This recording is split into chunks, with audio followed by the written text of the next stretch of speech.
প্রত্যেকে যার যার ছেলে মেয়েদেরকে আদব কায়দা শিখাবেন, আকীদার বিষয়গুলো শিখাবেন। ছোটবেলা থেকে বিশেষ করে 6-7 বছর যখন, এটা কোরআন হাদিসের নির্দেশনা আছে, কোন সময় সন্তানকে শিক্ষা দেবেন। আপনি 20 বছর বয়স হইলে শিক্ষা দিলে কাম হইতো না। আপনাকে শিক্ষা দিতে হবে যখন 6-7 বছর থেকে 12-13 এর ভিতরেই সন্তানকে যা শিখাইবেন সেটাই তার কাছে সঠিকভাবে যাবে। 15-16 বছর যখন হয়ে যাবে তখন আর এই শিক্ষা দিয়া কোনো মাটি যেরকম নরম থাকলে যা ইচ্ছা বানানো যায় না। মানুষের একটা মন বা তাদের বয়স ওই সময়টাই উপযুক্ত, তাকে যা শিখাবেন।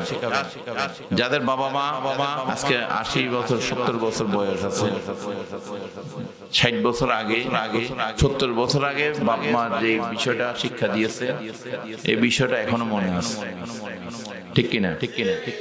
হ্যাঁ, বয়স যত হোক বাবার মায়ের শিক্ষা এটা মানুষ ভুলে না। শিক্ষক স্কুল কলেজ ইউনিভার্সিটিতে কত কিছু পড়াইছে, এগুলো মনে থাকে না, কারণ এটা আল্লাহ প্রদত্ত। পিতামাতার জ্ঞানটা বা এই শিক্ষাটা এটা আল্লাহর প্রদত্ত, এই জন্য একটা মানুষের মনে গেঁথে থাকে।